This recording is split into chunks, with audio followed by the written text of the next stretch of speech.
मेरे परिवार को और सबके अंदर बैठे परमात्मा को मेरा प्रणाम। और जैसा आप जानते हैं कि हमेशा की तरह आपके साथ शेयर करती हूँ कठोपनिषद। तो शुरुआत करते हैं। जैसा कि पिछली बार हमने ये अध्ययन किया था, ये जाना था कि यमराज स्वर्गाग्नि को विस्तार से नचिकेता को बताते हैं और नचिकेता से प्रसन्न होकर उसे एक वर और अपनी तरफ से भी देते हैं। अब वह समय है जब नचिकेता तीसरे वरदान को मांगता है।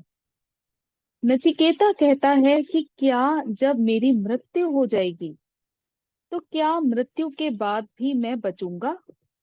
क्योंकि बहुत से लोग तो ये कहते हैं कि मृत्यु के बाद बचते हैं और बहुत से ये कहते हैं कि कोई भी नहीं बचता। तो मैं बहुत संशय में हूं, कृपया आप मेरे इस संशय को दूर करें। और हमेशा एक सच्चा साधक वो होता है जो अपनी मुक्ति से पहले संपूर्ण समाज के कल्याण के लिए भी प्रयत्नशील होता है। यानी मेरा भला तो हो ही, साथ में सभी का भला हो। और इसको सोचते हुए नचिकेता ने ये बहुत सुंदर वर यमराज से मांगा है।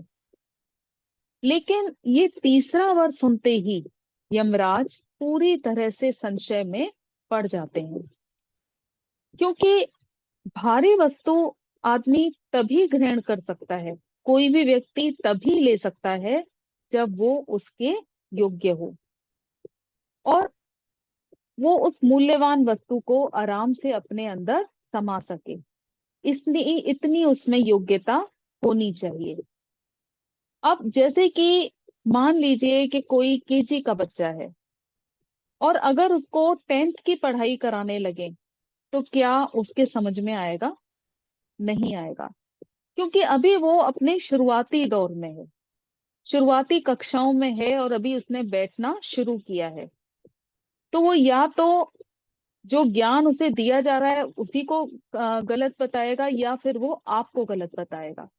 या इसका एक और एग्जाम्पल ये है कि अगर कोई साधक जो अभी ध्यान में नहीं आया है, आध्यात्मिक है, अगर उसको ये जानकारी दी जाए कि मृत्यु के बाद आत्मा का क्या होता है, तो यहाँ भी वो आपको पूरी तरह से गलत सिद्ध करेगा, क्योंकि अभी वो इतना योग्य नहीं हुआ है कि वो इन सारी बातों को समझ सके। क्योंकि बहुत बार इस तरह के क्वेश्चन किए जाते हैं कि जब सब्जेक्ट को वो अच्छी तरह से ले नहीं पाते, क्योंकि अभी वो शुरुआती दौर में है, अभी वो ध्यान में नहीं आए हैं।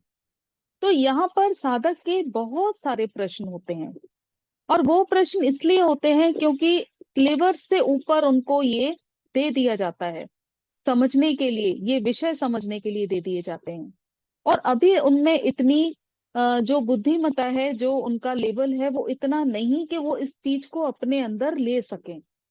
इसलिए साधक को ये कहा जाता है कि आप अपनी शुरुआत ध्यान से करें, क्योंकि ध्यान करने से जो हमारी बुद्धि होती है उसका विस्तार होता है।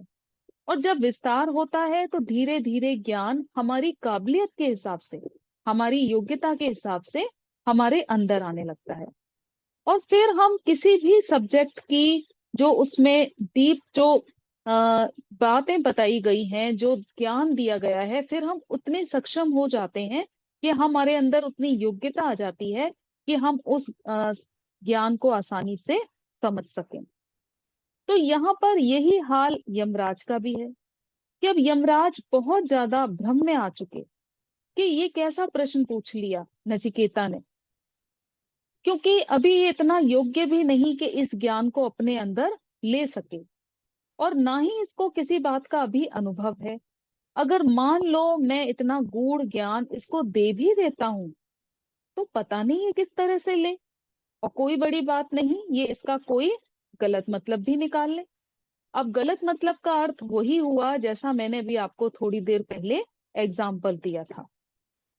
वो इसी को देखते हुए दिया था कि अगर किसी बच्चे को आप 10वीं की पढ़ाई पढ़ाओ तो वो आपको ही गलत समझेगा।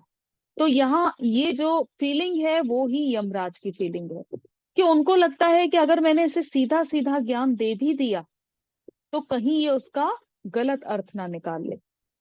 और अक्सर ऐसा ही होता है कि एक सेशन या एक सत्संग को सुनने वाले बहुत सारे साधक होते हैं। अब सभी साधक उस सेशन को एक ही तरीके से लेंगे, ये संभव नहीं है, क्योंकि हर किसी के सोचने का तरीका, समझने का तरीका अलग अलग होता है, और उसी से रिलेटेड उनके प्रश्न भी अलग अलग होते हैं। क्योंकि जो कहा जाता है उसे बहुत सोच समझ के, जो ज्ञान दिया जाता है बहुत सोच समझ के दिया जाता है, और उतना ही दिया जाता है जिसको साधक आराम से अपने अंदर ले सके। तो यमराज फिर से कहते हैं कि सुन नचिकेता, देवता भी इस विषय को लेकर आज तक संशय में हैं। देवताओं के भी ये ज्ञान पूरी तरह से समझ में नहीं आया है, क्योंकि ये ज्ञान इतनी आसानी से समझ में आने वाला नहीं है। तो तू कोई और वर मुझसे मांग ले, और मुझे किसी दबाव में मत लेकर आ। यमराज उसे समझाने की कोशिश करते हैं, और पूरी तरह से भ्रम में है, और कहते हैं कि नरक उसके लिए है जो सबको दुख देता है, सबको यानी दूसरों को, और अत्याचार करता है किसके साथ? दूसरों के साथ। और स्वर्ग उसके लिए है जो सबको सुखी देखना चाहता है। यहाँ फिर सबको आया, सबको यानी दूसरों को सुखी देखना चाहता है। यानी दोनों ही कंडीशन में, चाहे वो नरक हो या स्वर्ग हो, किसके लिए किया जाता है? दूसरों के लिए। यानी अपने ऊपर दृष्टि नहीं होती कि अपने आप को जागृत कर लें, पहले अपने आप को जगा लें। और तीसरा वो जो चाहे सुख हो या दुख हो, पूरी तरह से समभाव में होता है, पूरी तरह से जागा हुआ होता है, और किसी भी हालत में पूरी तरह से शून्य होता है, ना किसी लोभ में, ना किसी हानि में। यानी दूसरों वाला कोई वर्ड वहां उसकी जगह यूज हो ही नहीं सकता। तो नचिकेता, तू इस ज्ञान को लेने के लिए अभी बहुत छोटा है, ये यमराज नचिकेता को समझाते हैं। लेकिन जो नचिकेता होता है वो पूरी तरह से जागा हुआ है, और अपने इसी वर पर पूरी तरह से अडग है, और वो इसके विषय में कुछ भी सुनना नहीं चाहता। और बल्कि अब बारी है नचिकेता के बोलने की। अब यहाँ पर नचिकेता कहता है कि जैसा आपने अभी कहा कि जिस ज्ञान को लेने के लिए देवता भी संशय में हैं, यानी जिस ज्ञान के लिए देवता भी संशय में हैं, यानी जिस ज्ञान को देवता भी समझ नहीं पाए हैं, उनके भी समझ में आया नहीं है। तो अब आप मुझे ये बताओ कि क्या आपसे ज्यादा मुझे इस ज्ञान को कोई और अच्छी तरह से समझा सकता है, या मेरे से ज्यादा सौभाग्यशाली इस समय कोई नहीं कि मुझे ये मौका मिला कि मैं मृत्यु देवता के सामने खड़ा हुआ हूं। और अगर मैं मृत्यु देवता से इस बात का उत्तर नहीं मांगूंगा तो मेरा यहाँ होना व्यर्थ है, कि आपसे ज्यादा अच्छा आंसर तो मुझे कोई दे ही नहीं सकता।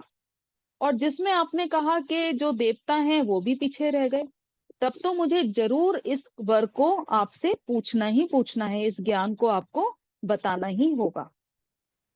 अब जब फिर से यमराज इसको सुनते हैं तो वो ये तो फैसला कर लेते हैं कि ये एक जो उसमें परीक्षा में पास हो गया, क्योंकि यमराज अंदर ही अंदर ये देखना चाहते थे कि इसके पूछने का जो लेवल है वो कहाँ तक है, ये कहाँ तक जा सकता है।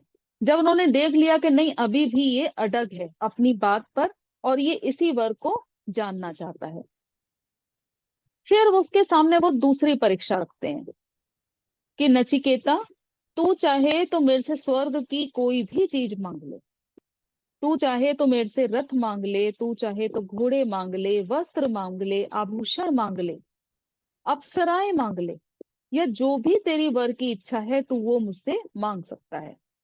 अब यहाँ पर जो यमराज हैं वो पूरी तरह से नचिकेता को टटोलना चाहते हैं, क्योंकि अभी नचिकेता क्या है? छोटा सा बच्चा, जिसके आगे उन्होंने इतनी सारी चीजें रख दी हैं, और तो और उन्होंने उसके आगे अप्सराओं का भी बोल दिया है कि अप्सराएं चाहे तो वो भी ले सकता है, क्योंकि अभी नचिकेता की उम्र बहुत कम है।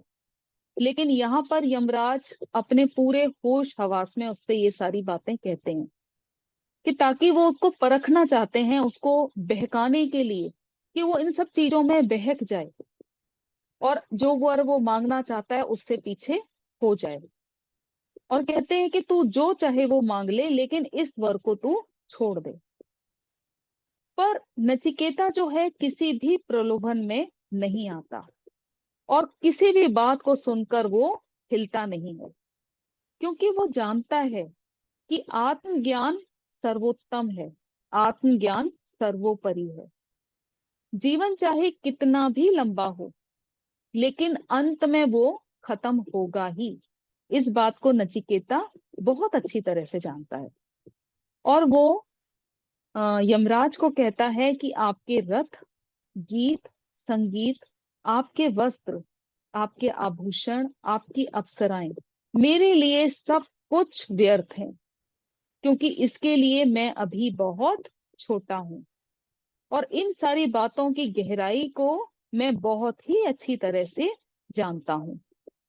जब ये सारी बातें यमराज को कहता है, तो यमराज ये सुनकर पूरी तरह से दंग रह जाते हैं और कहता है कि देखो, तो मैंने साक्षात जब मृत्यु को देख ही लिया, तो मैं फिर जीवन को क्यों मांगूंगा। और फिर अब इस बात को मैं बहुत ही अच्छी तरह से समझ चुका हूं कि जिस वर को पूरा करने के लिए आप इतने परेशान हैं, जिसके लिए आपने मेरे सामने इतनी सारी चीजें रख दी, और देवता भी इस ज्ञान को नहीं जान पाए हैं, तो अब मैं इस बात को बहुत अच्छी तरह से समझ चुका हूं कि आपसे भी ऊपर कोई और चीज है। यानी अगर वो बात नीचे होती तो आप तुरंत मुझे बता देते, लेकिन अब ये बात मुझे बहुत अच्छी तरह से समझ में आ गई है कि जो वर मैंने मांगा है, जो ज्ञान मैंने आपसे मांगा है, वो आपसे भी बढ़कर है। तभी आप इतना मुझे सोचने के लिए बार बार बोल रहे हैं। यमराज ये सारी बातें सुनकर बहुत ज्यादा दंग हो चुके हैं। इतने बुद्धिमान बच्चे की ये बातें सुनने उनको पूरी तरह से हिला दिया है। तो यमराज अंदर ही अंदर बहुत प्रसन्न होते हैं, क्योंकि पहली बार ऐसा शिष्य उनके सामने आया है। और इस बात को एक गुरु बहुत ही अच्छी तरह से समझता है कि अटल जो सत्य है वो यही है कि मृत्यु के बाद आखिर आत्मा का होता क्या है। ये अटल सत्य है जिसको जानना बहुत जरूरी है। जैसे कि गौतम बुद्ध के बारे में आप सभी जानते हैं कि वो एक राजा थे और अपने सारथी के साथ पहली बार महल से बाहर निकले थे, और सारी उनको सुख सुविधाएं अपने महल में मिली हुई थी। और जब पहली बार वो एक मृत व्यक्ति को देखते हैं और अपने सारथी से पूछते हैं, तो उनका सारथी उनको बताता है कि हाँ, यही जीवन का सत्य है। तब वो समझते हैं कि यही जीवन का सत्य है, तो क्यों ना इस अमृत को ही चखा जाए, इस अमृत को ही जाना जाए। तो ये सारी जो जितनी मेरे को सुख सुविधाएं मिली हैं, ये सब बेकार है। तो इस सत्य को ही मैं जानकर रहूंगा। और इसके लिए उन्होंने कितने ही आ, वनों में घूमे, कितनी ही कठिन परीक्षाएं की, और अंत में उस सत्य को जान लिया। और यही हाल नचिकेता का भी है कि वो अब इस बात को बहुत अच्छी तरह से समझ चुका है कि आखिर जीवन का सत्य यही है, जिस बात को पूरा करने के लिए यमराज बार बार मेरे सामने इतने सारे मेरी परीक्षा ले रहे हैं और इतने सारे मेरे सामने प्रस्ताव रख चुके हैं। तो इसके आगे का मैं नेक्स्ट सेशन में शेयर करूंगी। आज के लिए इतना ही। आपने इसमें क्या इससे सीखा, क्या आपको समझने को मिला, आप मेरे साथ शेयर करें।